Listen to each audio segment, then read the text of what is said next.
le cri déchira la nuit comme un coup de tonnerre sur la scène. « Tu n'es plus mon fils » hurla son père, les veines saillantes sur son cou, tandis que Gédéon, 18 ans à peine, serrait son sac à dos contre sa poitrine, les yeux embués de larmes qu'il refusait de laisser couler. La porte de l'appartement haussmannien claqua derrière lui avec une violence qui résonna dans les couloirs étroits de Montmartre, et Paris, cette ville des amours impossibles, sembla soudain se refermer sur lui comme un étau. Il tituba dans la rue pavée, le froid de novembre mordant sa peau, se demandant si le monde entier venait de s'embraser pour ne plus laisser place qu'à des cendres. Gédéon avait toujours su. Depuis ses premiers émois adolescents, quand les garçons du lycée le faisaient rougir plus que les filles aux courbes graciles. Mais il avait enfoui ce secret au plus profond de son être, comme on enterre un trésor maudit sous les pavés de la capitale. Sa famille, cette lignée bourgeoise de banquiers et d'avocats, n'aurait pas compris. Ou pire, elle aurait nié. Et ce soir-là, tout avait éclaté. Un baiser volé dans une fête clandestine, un ami qui avait vendu la mèche par jalousie, et voilà que son père, ce pilier de la respectabilité française, l'avait surpris avec un cliché sur son téléphone ou une photo innocente, un bras autour d'un épaule, mais suffisante pour allumer la mèche. « Sortez-le. Sortez cette abomination de ma maison », avait ajouté sa mère, les mains tremblantes sur sa croix en or, les yeux fuyants comme si regarder son aîné pouvait la contaminer. Ses frères cadets, ces ombres muettes dans l'ombre du salon, n'avaient pas bronché. Pas un mot de soutien, pas un geste. Seulement le silence, ce poison lent qui ronge l'âme. Gédéon avait supplié, bien sûr. « Papa, maman, c'est moi. Votre fils. Je vous aime. » Mais les mots s'étaient heurtés à un mur de dégoût, de honte familiale, de cette hypocrisie parisienne qui tolère tout sauf la vérité nue. Dehors, la pluie fine se mit à tomber, transformant les rues en miroirs brisés. Gédéon marcha sans but, le cœur battant la chamade, évitant les regards des passants emmitouflés dans leurs écharpes. Il pensa à se jeter dans la Seine, à disparaître dans ces eaux noires, mais une voix intérieure, faible comme un murmure, le retint.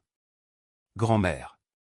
Héloïse, sa grand-mère paternelle, cette femme aux cheveux blancs comme la craie et aux yeux verts perçants, qui vivait recluse dans une maison de pierre au cœur du Luberon, en Provence.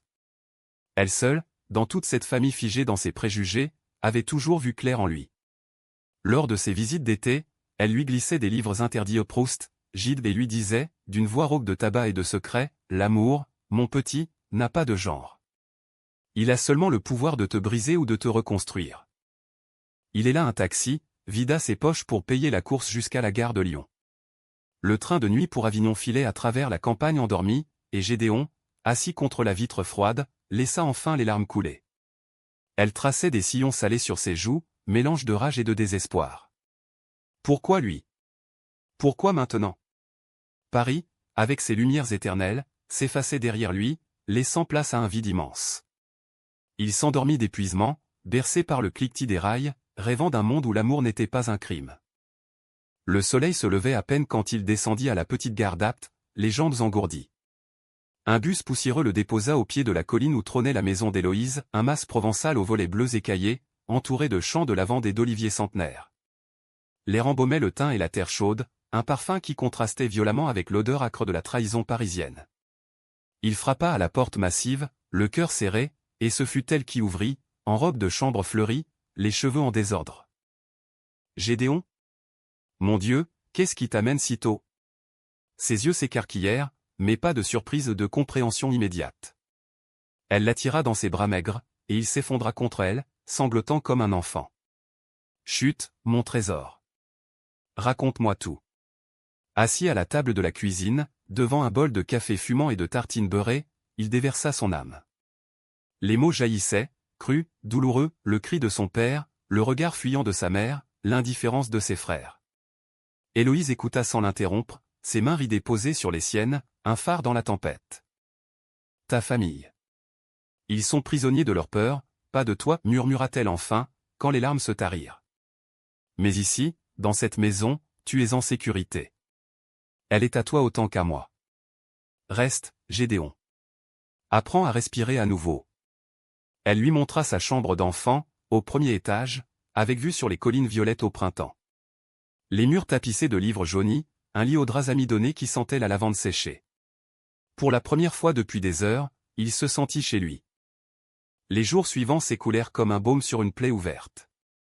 Héloïse, veuve depuis des décennies, menait une vie simple, jardinage au lever du soleil, promenade dans les sentiers bordés de romarin, et des soirées passées à feuilleter des albums photos jaunis. Elle lui raconta ses propres secrets à un amour de jeunesse avec une femme, caché pour sauver les apparences, un mariage de raison qui avait fané son âme. J'ai regretté chaque jour de ne pas avoir lutté plus fort, confia-t-elle un soir, sous les étoiles provençales. Ne fais pas comme moi, Gédéon. M s'enchaîne. Il commença à guérir, petit à petit. Les matins, il aidait au potager, arrachant les mauvaises herbes avec une fureur cathartique. Les après-midi, il peignait un don qu'Héloïse avait décelé en lui enfant, et qu'elle ravivait avec des toiles et des couleurs volées au marché d'Apt. Ces tableaux étaient des explosions de bleu et de violet, des lavandes en furie qui masquaient la douleur encore vive. Et les nuits. Les nuits étaient plus dures. Allongé dans le lit qui grinçait, il repensait à Paris, à ces baisers furtifs qu'il avait condamnés. Mais Héloïse veillait, glissant parfois une tasse de tisane à la camomille sous sa porte, un mot scribouillé, le jour viendra où tu danseras sous la pluie. Un mois passa ainsi, puis deux. La Provence, avec sa lumière crue et ses vents chauds, opérait sa magie lente. Gédéon apprit à rire à nouveau, à ces dîners frugaux où Héloïse contait des anecdotes sur les amants maudits de la littérature française. Victor Hugo en savait long sur l'amour interdit, disait-elle en riant, les yeux pétillants. Pourtant, sous cette sérénité, une ombre planait. Héloïse toussait de plus en plus, une toux sèche qui secouait son frêle corps. Le médecin du village, un vieux routier aux mains calleuses, diagnostiqua un cancer au poumon, avancé. Combien de temps, avait demandé Gédéon, la voix brisée. Quelques mois, peut-être moins. Elle refusa les traitements, préférant mourir dans son mas, entourée de ses oliviers. J'ai vécu, mon petit. À toi de vivre pour deux. Gédéon, dévasté, se jura de la chérir jusqu'au bout. Il devint son ombre, cuisinant des bouillons légers, lisant à voix haute des passages de Les Chants de Maldoror pour la faire sourire. Et dans ces moments volés, elle lui transmit son legs, une bague en argent gravée d'un cœur brisé, symbole d'un amour perdu. Porte-la, et souviens-toi, l'amour vrai ne brûle pas, il illumine. Mais le destin, ce farceur cruel, avait d'autres plans. Un soir d'automne, alors que les feuilles des vignes rougissaient comme du sang, Héloïse s'éteignit paisiblement dans son lit, la main dans celle de Gédéon. Il pleura jusqu'à l'aube, le monde réduit à ce corps immobile, à cette maison qui semblait soudain trop grande, trop vide. Le notaire arriva 2 jours plus tard, confirmant ce qu'il savait, le mas était à lui, seul héritier moral. Sa famille parisienne, informée par télégramme, n'envoya qu'une carte froide, condoléances. Nous ne viendrons pas. Gédéon enterra sa grand-mère sous un olivier centenaire, une cérémonie intime avec le curé du village et 2 voisines compatissantes. La Provence pleura avec lui, une pluie fine qui lava la terre rouge. Seul désormais, il erra dans les pièces familières, touchant les objets comme des reliques, la théière ébréchée, le kilt cousu main. La nuit, les ombres dansaient sur les murs, et il se surprit à murmurer « Merci, grand-mère. » Pour tout. L'hiver s'installa dans le Luberon comme un manteau gris, alourdi de Mistral et de solitude. Gédéon, veuve de sa grand-mère avant même d'avoir aimé vraiment, se réfugia dans la routine pour ne pas sombrer. Les matins, il cueillait les olives restantes, leurs fruits noirs et ridés comme son cœur. Les après-midi, il peignait avec une frénésie nouvelle, ses toiles se couvrant de scènes tourmentées, des amants enlacés dans des tempêtes, des maisons en feu sous des cieux indifférents. La bague d'Héloïse pesait à son annulaire, un rappel constant de la fragilité de tout. Le village d'Apt, ce nid de commérages provençaux, l'accueillait à bras ouverts ou du moins, avec cette curiosité bienveillante des petites communautés. Les marchands du marché lui offraient des fromages de chèvre et des pots de miel, murmurant, pauvre garçon, tout seul maintenant. Il hochait la tête, esquissait un sourire forcé, mais intérieurement, la rage bouillonnait. Contre sa famille, qui n'avait pas dénié un coup de fil. Contre le monde, qui tolérait l'amour tant qu'il restait invisible. Et contre lui-même, pour avoir cru un jour à l'acceptation. C'est lors d'un de ces marchés, un samedi venteux de décembre, que Victor apparut. Grand, élancé, avec des cheveux châtains en bataille et des yeux bleus comme la Méditerranée en furie, il vendait des herbes aromatiques d'une ferme voisine. Gédéon s'arrêta à son étal, attiré par l'odeur entêtante de basilic frais. « Vous cherchez quelque chose de particulier » demanda Victor, sa voix chaude, roulante, avec cet accent marseillais qui chantait comme une chanson de Ferré. « Quelque chose qui guérit » répondit Gédéon sans réfléchir, ses doigts effleurant un bouquet de thym. Leurs regards se croisèrent, et le temps suspendit son vol. Dans les yeux de Victor, il y avait une lueur pas de pitié, mais de reconnaissance, comme si deux âmes errantes se frôlaient enfin. Le teint, ça aide pour les cœurs brisés, dit Victor en souriant, un sourire qui creusait des fossettes irrésistibles. Et vous, vous avez l'air d'en avoir un. Ils parlèrent des heures, oubliant le froid qui pinçait les oreilles des badauds. Victor, 22 ans, fils d'un vigneron, avait fui Marseille après un coming out explosif, un père alcoolique qui l'avait tabassé, une mère qui avait choisi le silence. J'ai atterri ici pour recommencer, confia-t-il, en roulant un sachet de lavande pour Gédéon. La Provence, elle pardonne tout, sauf l'oubli. Gédéon sentit un frisson le traverser, pas de froid, mais de cette étincelle rare, ce désir brut qui naît d'un regard. Les jours suivants furent une danse hésitante. Victor passait au mas sous prétexte de livrer des herbes, mais c'était pour rester, pour partager un café noir et des histoires volées. Il marchait dans les collines, escaladant des sentiers rocailleux où les genévriers ployaient sous le vent. Victor parlait avec passion de la terre, de ses racines provençales tordues comme les oliviers, et Gédéon, pour la première fois, se surprit à rire un rire franc, libérateur, qui faisait écho dans les vallées. « Tu peins » demanda Victor un jour, entrant dans l'atelier improvisé, où les toiles s'entassaient comme des confessions muettes. « Oui, pour ne pas hurler, admit Gédéon, rougissant sous ce regard qui le déshabillait sans brutalité. Victor s'approcha d'une toile aux deux silhouettes enlacées dans un feu de joie et murmura « C'est magnifique.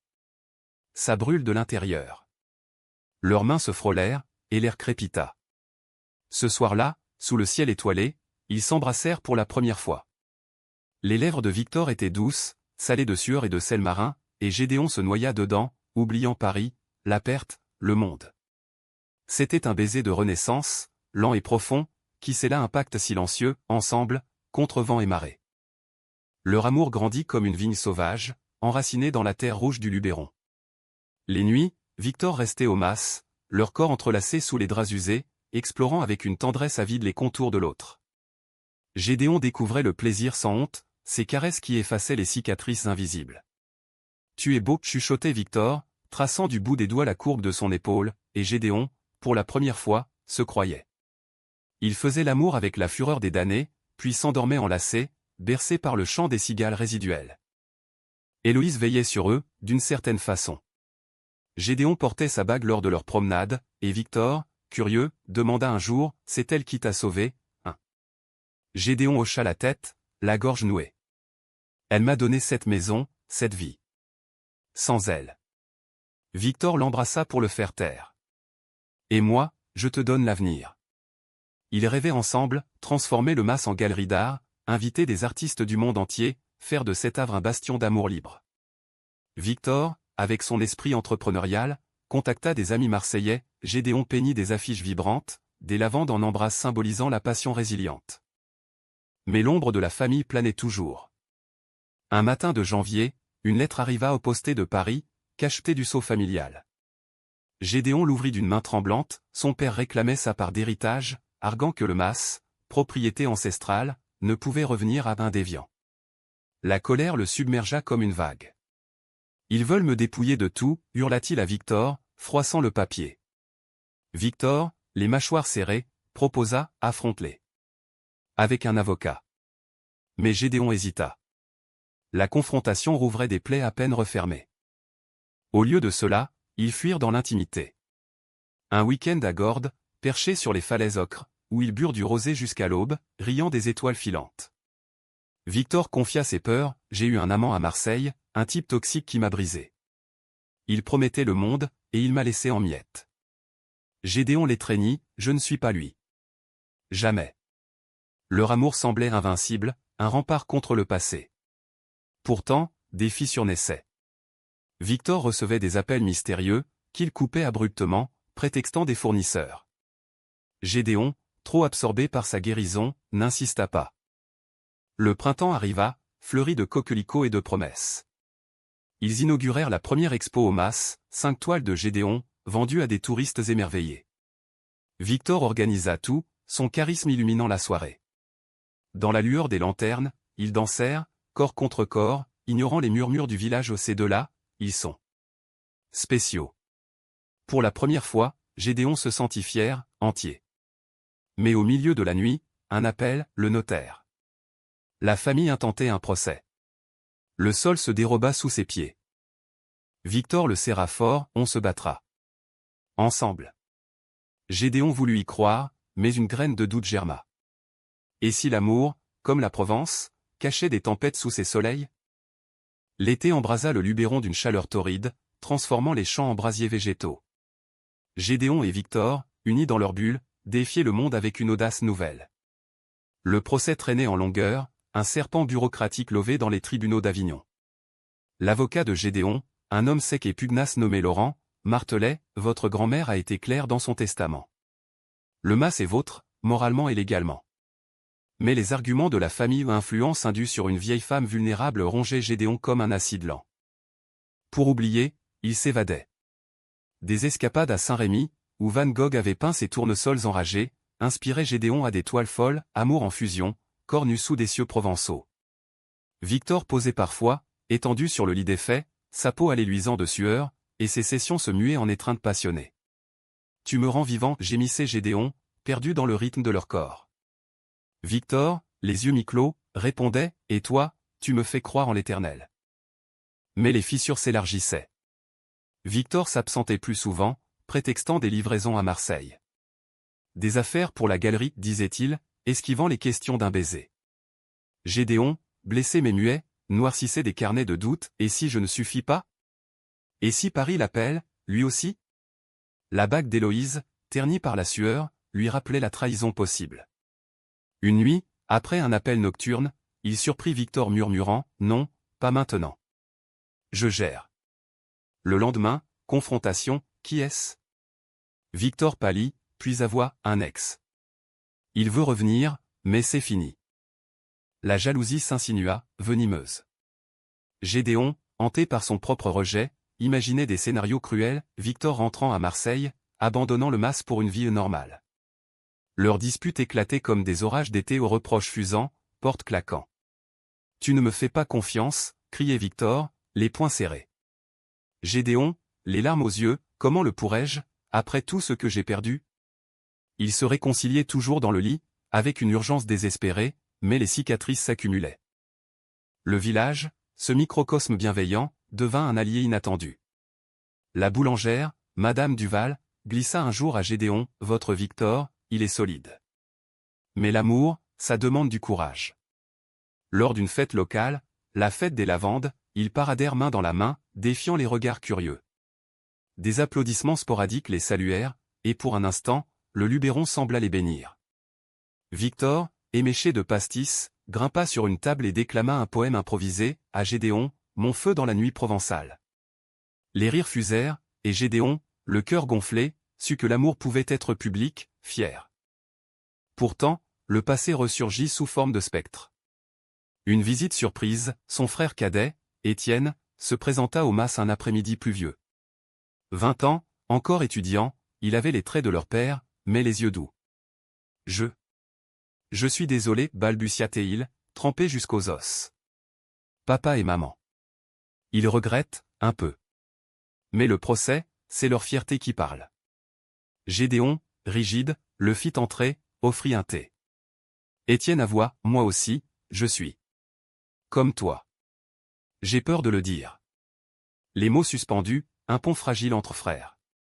Victor, rentrant à point nommé, observa en silence, puis serra la main d'Étienne, « Bienvenue dans la famille des survivants. » Cette réconciliation fragile illumina l'été.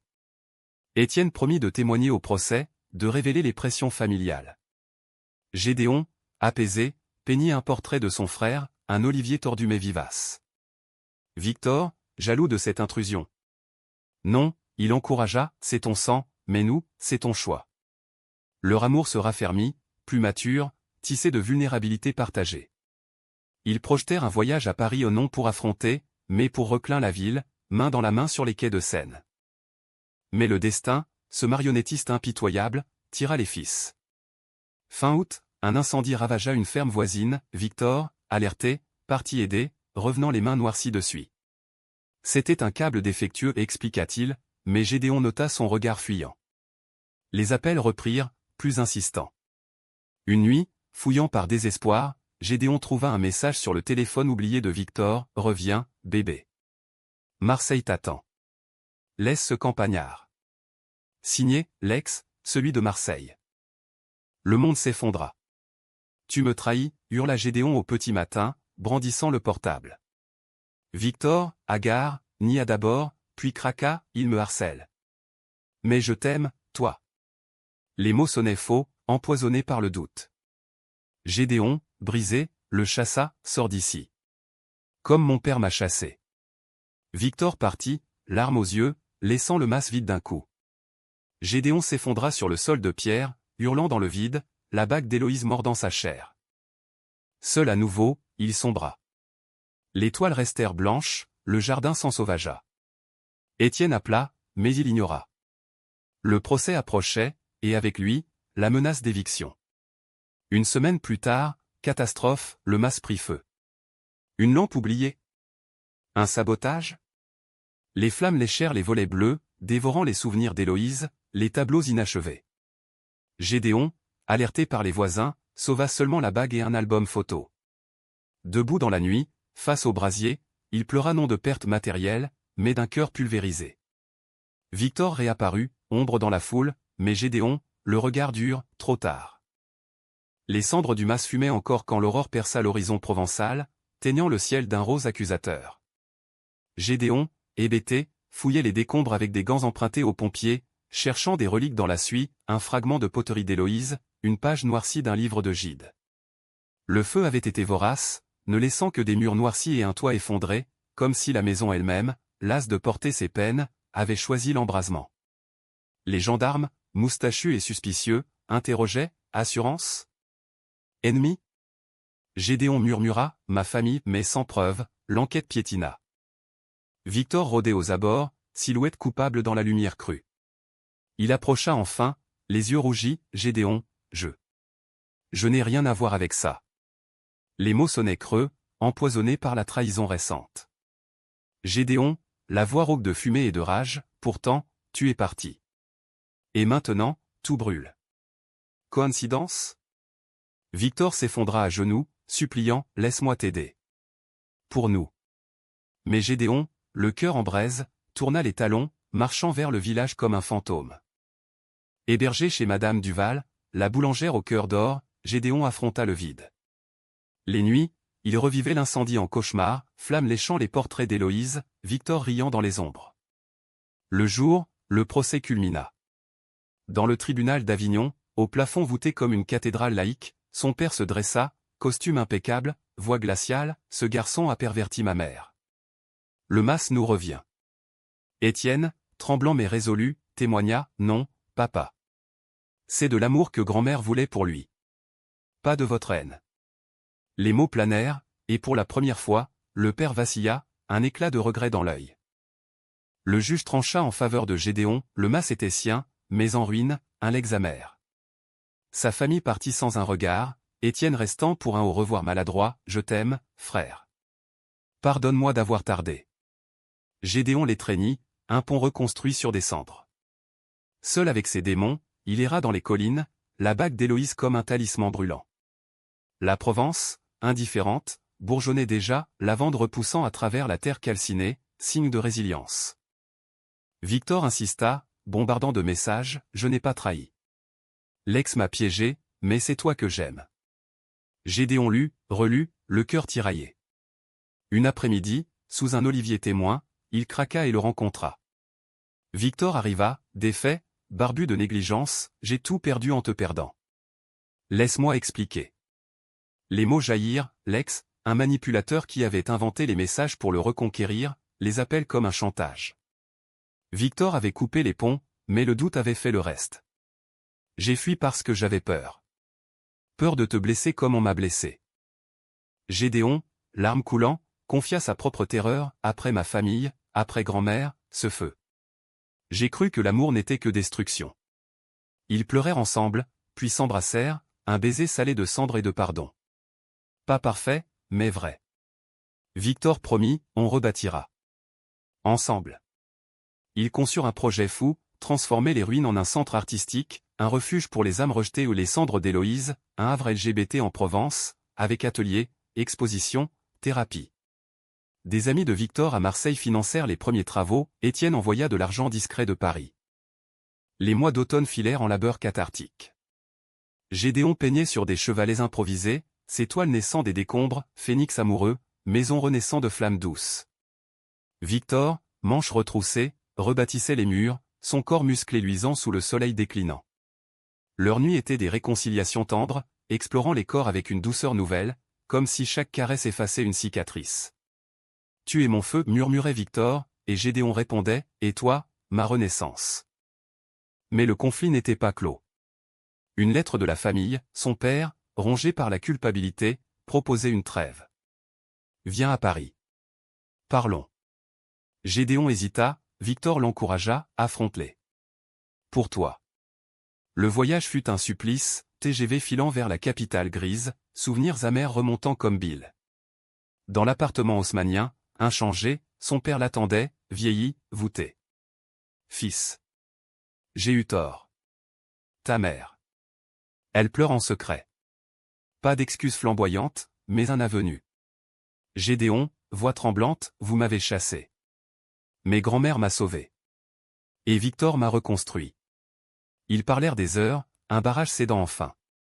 Pas de miracle, mais un début, son père visita le chantier du Mas, posa une pierre symbolique, murmurant « Pardonne-moi ».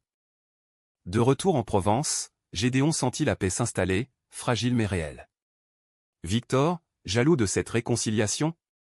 Il l'admit un soir, sous les étoiles, « J'ai peur de te perdre à eux. » Gédéon rit doucement, « Jamais. Tu es ma famille choisie. » Leur amour, trempé au feu, en sortit plus fort, plus nuancé au conscient des ombres, mais embrassant la lumière. L'hiver revint, mais cette fois, il porta des promesses plutôt que des deuils. Les cendres d'Héloïse prirent forme, murs blanchis à la chaux, atelier vitré donnant sur les lavandes endormies, une petite chapelle reconvertie en salle d'expo. Gédéon et Victor, complices dans le chaos créatif, invitaient des artistes, un sculpteur queer de Lyon, une poétesse lesbienne de Toulouse. La première ouverture, en décembre, attira une foule disparate, villageois curieux, parisiens en quête d'authenticité, âmes perdues comme jadis. Dans la lumière des guirlandes, Gédéon prononça un discours tremblant, « Cette maison a brûlé, comme nos cœurs. Mais des cendres naît l'amour vrai, sans chaîne. » Victor, à ses côtés, serra sa main, la bague d'Héloïse scintillant comme un phare. Les applaudissements fusèrent, et pour la première fois, Gédéon se sentit entier, non plus chassé, mais chez soi. Étienne arriva avec sa mère, hésitante mais présente, son père, absent, envoya une lettre, « Fier de toi, fiston. Pas parfait, mais humain. » La soirée culmina en danse, corps libre sous les étoiles, Victor et Gédéon enlacés au centre, indifférents aux murmures. Leur amour, mûri au creuset des épreuves, fleurit en profondeur. Les matins, ils cultivaient le potager ravivé, main dans la terre rouge, riant de projets fous, un festival annuel, flamme d'amour. Les nuits, leurs étreintes étaient poétiques, lentes, explorant non seulement les corps mais les âmes, confessions chuchotées, rêves partagés. Victor avoua un jour, nu sous les draps, « J'ai cru que l'amour était une guerre. Avec toi, c'est une paix. » Gédéon, traçant des cercles sur sa poitrine, « Et moi, j'ai appris à brûler sans me consumer. » Des défis surgirent, bien sûr. Financement précaire, ragot villageois persistant, un ex de Victor refaisant surface pour un scandale vite étouffé. Mais ils affrontaient ensemble, plus forts de leurs cicatrices. Gédéon exposa à Paris, dans une galerie branchée du Marais, ses toiles provençales acclamées comme un hymne à la résilience queer. Victor, fier, l'accompagna, et pour la première fois, ils marchèrent main dans la main sur les Champs-Élysées, défiant la nuit éternelle. Le printemps ramena les lavandes, un tapis violet infini. Sous l'olivier d'Héloïse, Gédéon et Victor échangèrent des vœux informels, anneaux simples, gravés des cendres à l'Éternel. Pas de mariage légal, la France les tolérait, mais ils choisissaient leur rite, provençal et païen. Étienne fut témoin, sa mère versa une larme discrète. La famille, fracturée mais en voie de guérison, assistait de loin, apprenant la leçon d'Héloïse, l'amour sauve, même dans les flammes. Des années plus tard, les cendres d'Héloïse devinrent un phare, refuge pour des jeunes chassés comme Gédéon, atelier thérapeutique, festival attirant des milliers. Gédéon, grisonnant légèrement, peignait encore, ses toiles plus lumineuses, imprégnées d'une sagesse conquise. Victor, vigneron à mi-temps, infusaient leur vin d'herbes amoureuses. Leur amour, comme la Provence, avait ses saisons, tempête et soleil, mais toujours, une racine profonde. Un soir d'été, assis sur les ruines restaurées, Gédéon murmura, « Grand-mère aurait souri. » Victor l'embrassa, « Elle sourit en nous. » Et sous les étoiles, dans cette maison renaissante, il surent que l'amour, vrai, ne brûle pas, il illumine, éternel, humaniste, français jusqu'à l'âme.